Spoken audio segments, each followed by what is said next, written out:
Chaos Media. Will you say something, Steeven? The following episode will contain the names of people and places set in the fictional world of the Hyborian Age. Furthermore, if I am unable to find these names spoken aloud on YouTube or in an audiobook, they are names that I will certainly pronounce incorrectly in almost every single instance. Listener discretion is advised.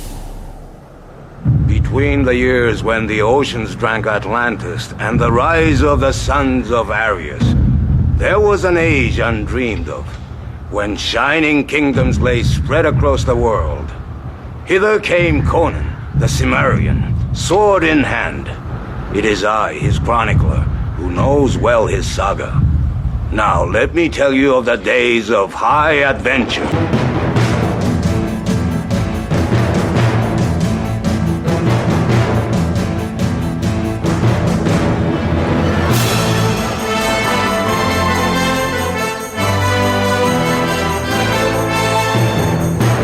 Welcome to Hither Came Conan. I'm your host, my name is Steeven, and this is a new podcast in which I'm going to be reading the original Robert E. Howard Conan stories, along with the various comic book adaptations, comparing and contrasting the two, and hopefully learning a little something about myself along the way. Now, before we start, this particular episode is going to need a short explanation, and frankly, I'm going to need a bit of explaining as well. First off, since this is episode 1, and since this might be your first time listening to any podcast ever hosted by me, I need you to know 4 very important things. Number 1, I am not to be taken too seriously. Don't do it. That path only leads to disappointment and heartbreak. Don't go breaking my head! Number 2, I get distracted quite easily, and I tend to go off on tangents without any warning whatsoever. I call it tangenting, and when it happens, it may or may not have anything at all to do with Conan. Number 3, I don't know an awful lot about either Conan or Robert E. Howard. Then the hell with you. My current level of knowledge comes from the 2 Arnold Schwarzenegger movies and a handful of comics, which leads us into our last item. Number 4, I'm not a big fan of research. I hate research. In other words, this is not necessarily going to be the kind of show in which I give you a lesson on Conan or Robert E. Howard or both. I will look into things now and again, basically anything that comes up in my reading that I feel like I need to know a bit more about. So I'll look that kind of stuff up. And when I do, I will surely share that information with all of you. But in general, no, not a lot of teaching going on here in this podcast. I'm not an expert, and I should not be regarded as one. We need your expertise, sir. Now, as for this episode, it's going to be slightly different than any of the other episodes going forward, if only for one particular reason. See, I had actually started this Conan podcast idea thing over on Just Another Fanboy, a podcast that I've been doing for years. I recorded one Conan episode, and then I went on to other things, vowing to myself that one day I would come back to it. Well, that day is now. I'm ready to do more, and rather than continue them as a part of Just Another Fanboy, I kind of felt that the subject is a bit more important, and because of that, garners its own show. However, since I've already taken the time to record that one episode over there on Just Another Fanboy, I figured, why duplicate my effort? Am I right? Am I right or am I right or am I right? Right. What I'm trying to say here, folks, is that the meat of this episode is going to be mostly pre-released material. I've gone in and I've removed all the junk that refers to it being an episode of Just Another Fanboy, but it will seem like kind of an abrupt start when we get to it here in a moment, which is why I'm going to place a bit of transitional music between this bit and that bit. I know, this bit, that bit, I should stop using so much technical jargon. Anyway, how about we just get into it? Episode 1 of Hither Came Conan, the Frost Giant's Daughter. Enjoy! Into the boat!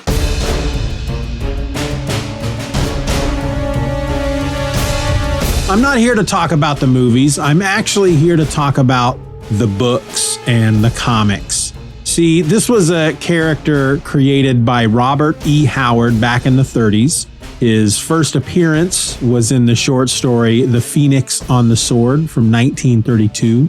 And it was in that story that Conan is described as Conan the Cimmerian, black-haired, sullen-eyed, sword in hand, a thief, a reaver, a slayer, with gigantic melancholies and gigantic mirth, to tread the jeweled thrones of the earth under his sandaled feet. I've always enjoyed that description. I think it's an excellent description of a character, especially in their first story. And you know what? I rather like the idea of just being out there treading the jeweled thrones of earth under my sandaled feet. But honestly, when I really give that a lot of thought, it sounds like a lot of work. Anyway, a number of years ago, I bought this book. I had been really in the mood to read some Conan because I had some past experience with the character. You know, I had seen Conan the Destroyer, which I believe was PG or PG-13. I hadn't seen Conan the Barbarian at the time because it was rated R.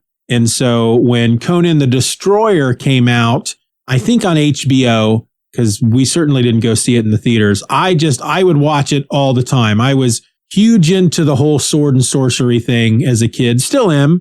Read a lot of fantasy novels and read a bit of Conan in the Marvel Comics, who had the license for a while back in the 70s. Dark Horse picked up the license in the 2000s, and I read some of that. And then Marvel has since got the license back. But a number of years back, I had just begun thinking. I think I was working my second job at the Walgreens, and I was up at the counter trying to avoid work between customers. And I got to thinking about the character and how I had owned a couple of books that I don't know if my brother picked them up or my dad picked them up, but they were a couple of paperbacks. And I remember them being around the house, but I never read them. And I do recall at one point picking up a hardback of a Conan book that Robert Jordan had written, because before he became famous from writing the Wheel of Time series, he had written some Conan stuff. And I don't remember anything about that book, if it was a collection of Robert Jordan Conan short stories or if it was a full novel.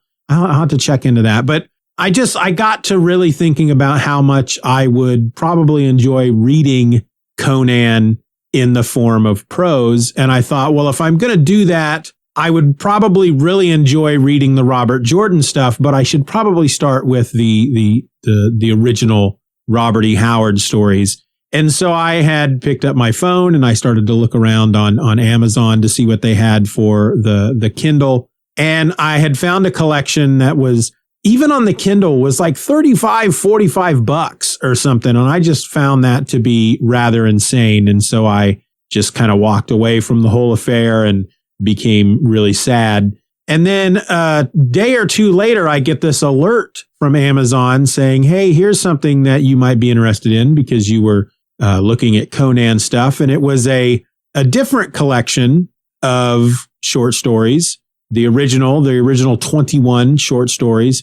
And it was only 99 cents. It was on sale. It was 99 cents for the Kindle. And so I picked that sucker up. It was called Conan, the Collected Adventures of the World's Fiercest Barbarian. And again, it collects all 21 short stories that Robert E. Howard had written. And 17 of those stories did see print during his lifetime. He sold a lot of them to various magazines and whatnot. But I remember at one point, I started to read these short stories, and the first one in there is a story. In the book, it's entitled The Gods of the North. And as I started reading it, I realized, wait a minute, this is the Frost Giant's daughter, which is, I think I had a paperback with that story in it.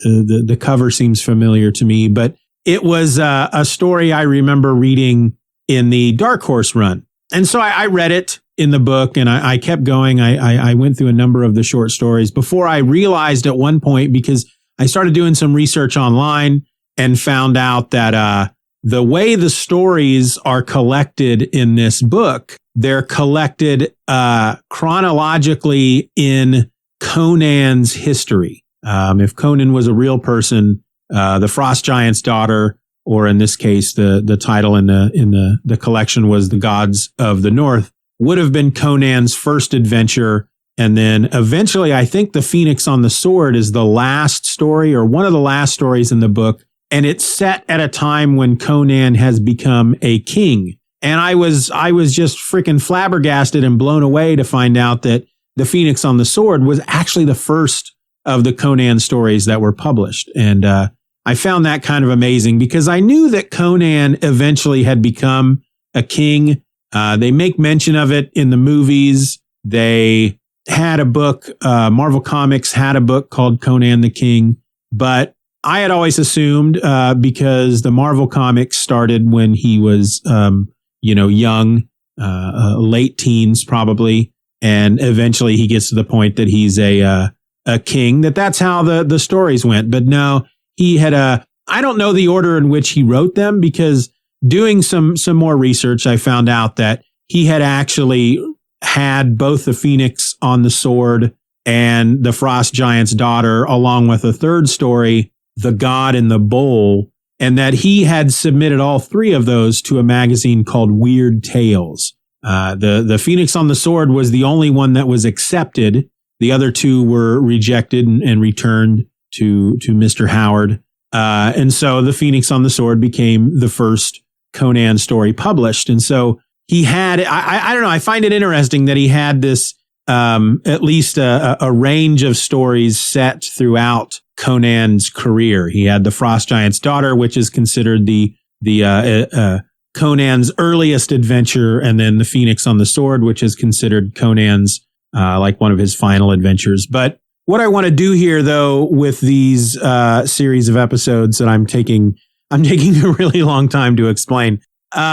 It's been a while since I've read any of those short stories out of that collection, and frankly, I've never finished, because I had started from the beginning, read 3 or 4 of the stories, learned that they're not collected in the order in which they were published, and then decided to try and read them in the order in which they were published, which is not an easy. It's not always an easy thing to do, to jump back and forth among stories like that in a Kindle. I mean, it is. It's got a frickin' table of contents that you can just click on the stories. But anyway, I never finished reading that collection, and many of those stories, I don't know actually how many of them, what percentage, but at least a few of them have been adapted into comic books, be it through the Marvel series or the Dark Horse series, or there's a company called Ablaze, which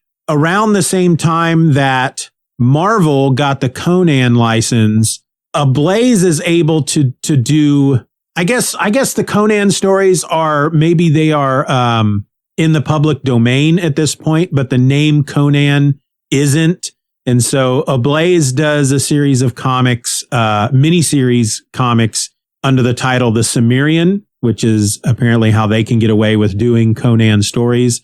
They can call him Conan within the books, but they can't call him Conan on the title because Marvel holds that license. Anyway, what I thought I'd do is I'd go back through the collection, starting with the first story, and read the short story, and then read as many of the comic book adaptions as I could get my hands on, and then start talking about them here on Just Another Fanboy. So again, the first one, the one we're talking about today, is called The Frost Giant's Daughter. It appears in the prose collection as a story called The Gods of the North, which I find it kind of odd that they're using that title in the collection, because based on my research, when Robert E. Howard had this story and he had it called The Frost Giant's Daughter, and he submitted it to Weird Tales and it was rejected, he changed the name of the main character from Conan to Amra of Arkbitana, and he changed the title then to The Gods of the North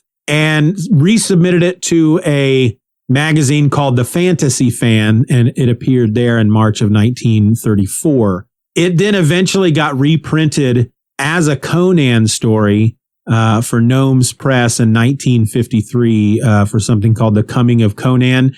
And I don't know if it retained the title at that point, The Gods of the North, or if they went ahead and gave it the original title, The Frost Giant's Daughter, in that publication, which I don't know if that's a magazine or a collection of stories. I don't know of, or if it's one of those paperbacks that I have that has 3 or 4 of the short stories together in one paperback. But it's in this collection that I'm reading under the name of The Gods of the North. And it's actually a fairly simple tale. Conan is in the north, in the land of the ice and snow, and he is, at this point, he's kind of a traveling warrior. I don't know if he's considered a mercenary at this point, but he's fighting with a group of people called the Ymir. I found many ways to pronounce this, the name of these people. Apparently a lot of this comes from, Norse mythology. Robert Howard was very inspired by Norse mythology. And so the Frost Giant's Daughter takes place in Nordheim, which is, in this world is located north of Cimmeria, which is where Conan comes from. And again, he's fighting with these, warriors called the Aesir, and they are, or Aesir, and they are fighting the Vanir. And as the tale takes up, the battle is pretty much over. Everybody on each side is dead except for Conan and a red-haired Vanir. And Conan, of course, slays his enemy. And as he's standing there in the snow, covered in blood, tired and exhausted, suddenly he is visited by a half-naked lady who calls herself Atali. She is wearing a kind of like a veil, a pashmina maybe of some sort, wrapped around her upper torso. It's very transparent. It doesn't leave a lot to the imagination. And she kind of mocks Conan and, in essence, kind of angers him and builds up his lust and kind of tricks him into following her. And she takes him to an ambush where he is attacked by her 2 brothers who are frost giants. And Conan, of course, kills them both. And he chases down Atali and he grabs her up in her arms. And Atali calls out to her father, Ymir, to save her. And Conan, who, there's really no bones about it, he is about to rape this woman when her father saves her using a lightning strike, because Ymir is a god. He's the god of the frost giants or something of some sort. So Conan is knocked unconscious by this lightning strike, and when he wakes, he finds himself in the company of his the Aesir who he had been fighting with, or at least a group of them that were not part of the battle. And it's almost played off as if this encounter that he had with Atali, the Frost Giant's daughter, was a figment of his imagination or a dream. But then he realizes at the end of the story that he's still holding on to this translucent veil thing that she had been wearing around her torso. Now, I will say that I'm of all the Conan stories that I've read so far, whether they are comic book stories or prose stories, this is really not one of my favorites. And a lot of it has to do with the fact that Conan was going to rape this woman. Hither Came Conan will return after these messages. And now back to Hither Came Conan. And there's a lot of, if you look up this story online and you look at the debate, there's a lot of debate that goes back and forth, and a lot of it that defends, a lot of the from the people that defend the story basically say that under normal circumstances, this is not something that Conan would do. But Atali, being the daughter of a god and a witch, used her magic to basically ensnare him sexually, that she uses her magic to raise his lust. And that's what she uses to cause him to chase her. And so therefore it's her fault that he was going to rape her. And I've even seen some of the arguments basically say that if Ymir had not saved her, then she would have gotten what she deserved. And I'll just say I don't agree with that in any sense. Not a big fan of any story in which the main character that you're supposed to be cheering for either attempts to or is going, whether they do rape a woman or they attempt to rape a woman. I'm not a fan of that. I can't get behind that. Even if, even if they are, I guess if he truly was trying to find the word that I'm looking for, I don't want to say he was magicked to rape this woman, but in essence, that's one of the arguments. And you can certainly make that argument. I mean, it's not spelled out. It doesn't really say that in the story. It's kind of something that you would have to make up your own mind about. I don't remember thinking that when I read the story. I don't remember finishing the story and thinking that he was being forced against his will to chase down this woman and then attempt to rape her. I remember finishing the story going, wow, yeah, he was going to rape this girl. That I don't know if I want to even continue with any of these stories. And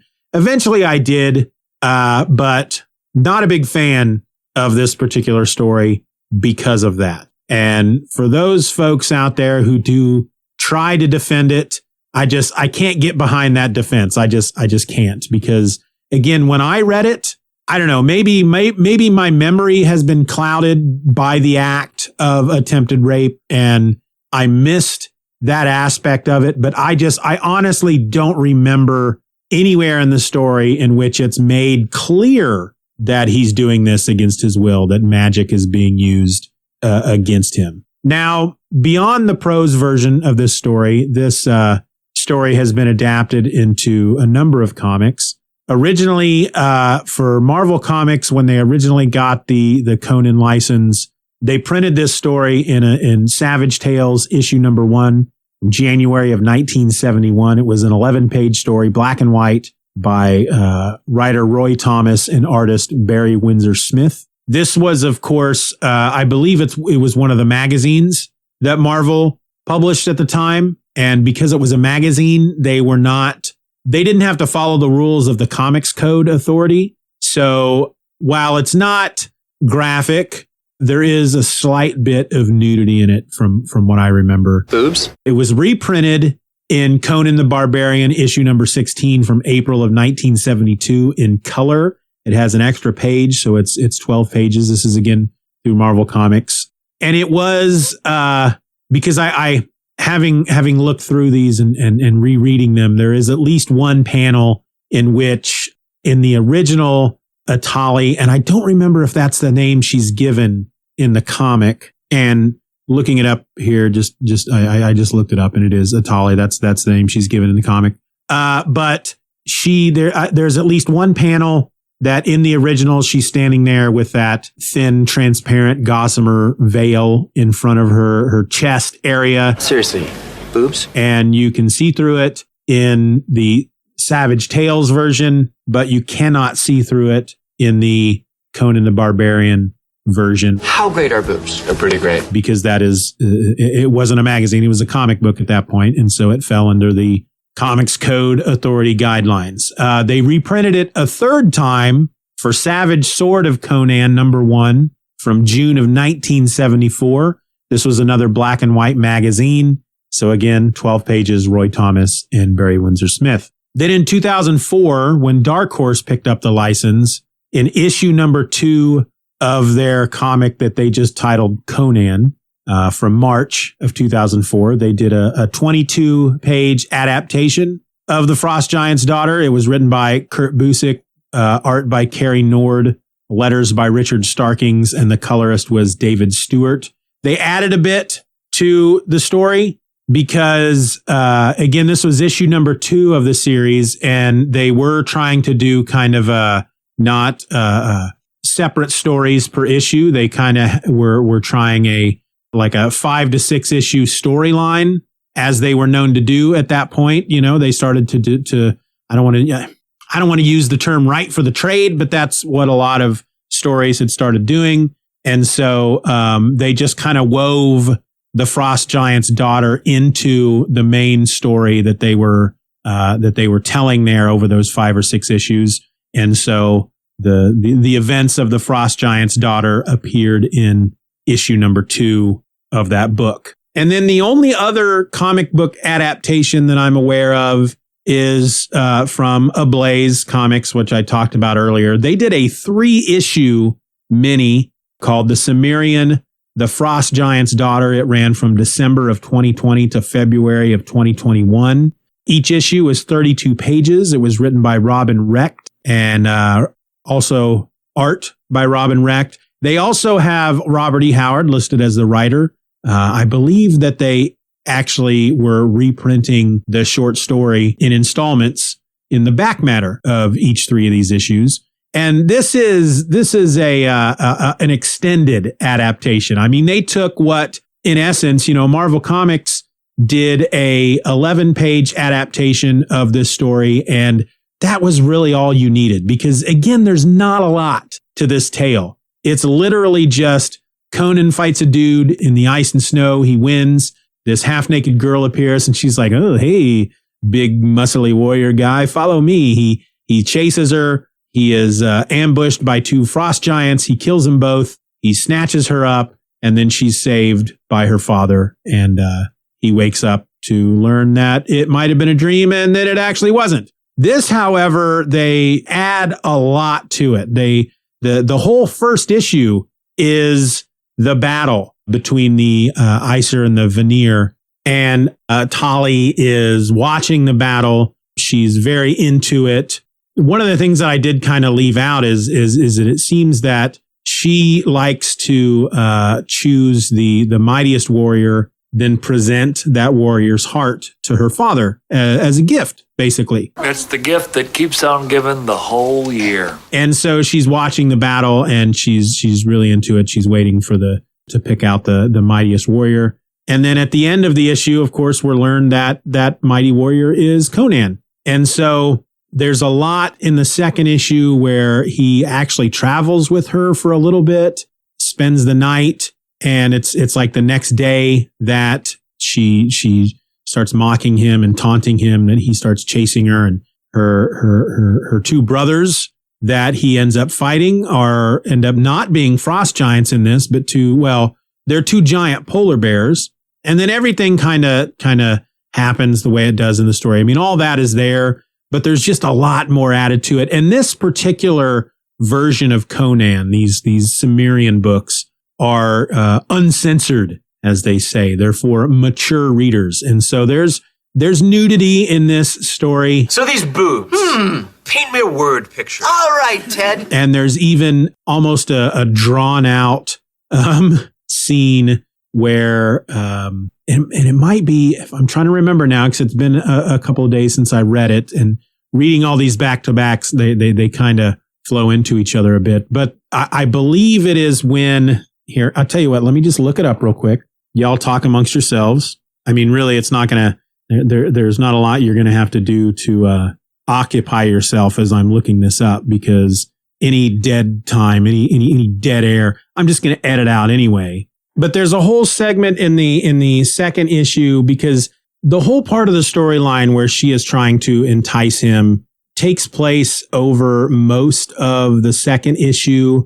And she's really like, she's showing him some stuff. And at one point, as he's chasing her, he falls into a pit, and there's like all these dead warriors around him or whatnot. And she takes that time to start, she starts touching herself in a rather private way. That's too much information. And so, yeah, while the book isn't hardcore pornographic, it's definitely a mature reader's book.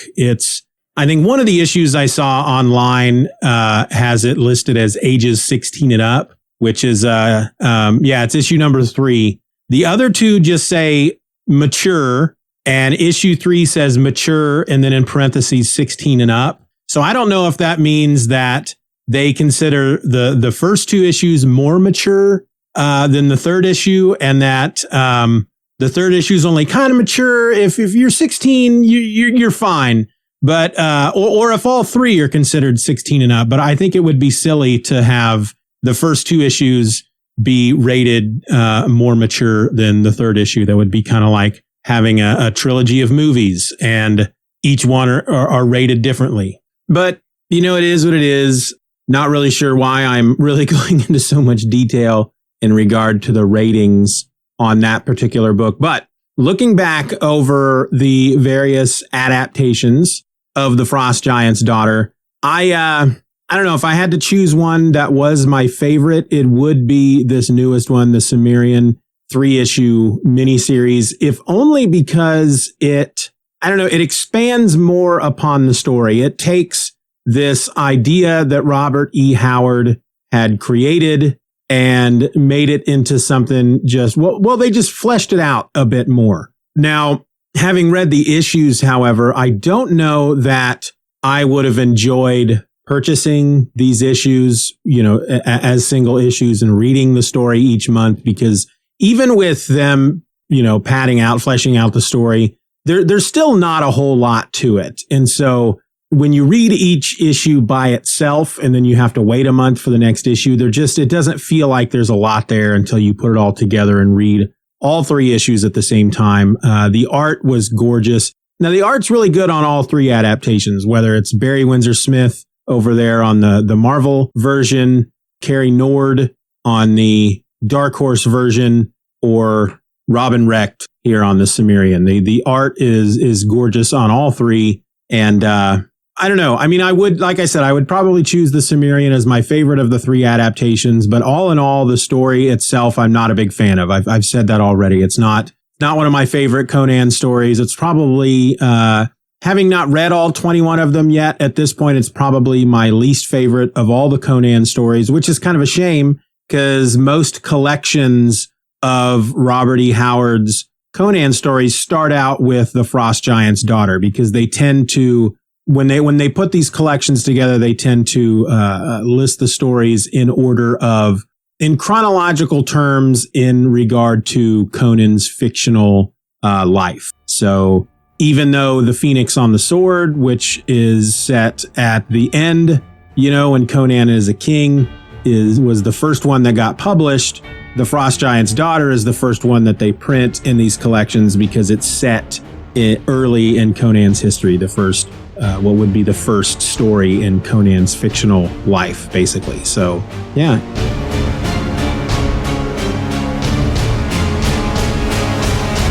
Well, there you go, folks. One episode down. Episode 2 will land next month because, I guess I didn't specify at the beginning, but for the time being, episodes are going to release monthly. A month? Yikes. I know. I'm sorry. I wish I could do them more often, and we may get there, but for now, I don't want to promise anything that I'm not going to be able to deliver. Anyway, as I said, episode 2 is going to land around this time next month, and I'm going to be looking at The Phoenix on the Sword, which, as of the time I'm recording this, was adapted by Marvel Comics in Conan the Barbarian Annual number 2 from June of 1976, as well as the 4-issue miniseries King Conan, The Phoenix on the Sword from Dark Horse Comics that ran from January to April of 2012. So there, you have a month to read the Robert E. Howard story, either of the 2 comic book adaptations, or all 3.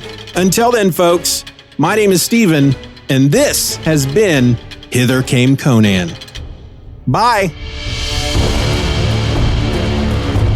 I want to thank you for listening to this episode of Hither Came Conan. Questions and comments can be directed to feedback@hithercameconan.com. If you enjoyed the show, you can help to boost our presence online by leaving a rating or review on your favorite podcast app. I also invite you to join our subscription program, Steeven or Else Beyond. And in return, you'll get episodes of Hither Came Conan along with every other podcast under the Steeven or Else Media umbrella, early and ad-free. You can can subscribe to Steven or Else Beyond through Apple Podcasts, Patreon, or Substack. Check out the link in the show notes, or just go to hithercameconan.com to choose the option that's best for you. Hither Came Conan is a presentation of Steven or Else Media. For more nerdy content hosted by me, check out stevenorelse.com.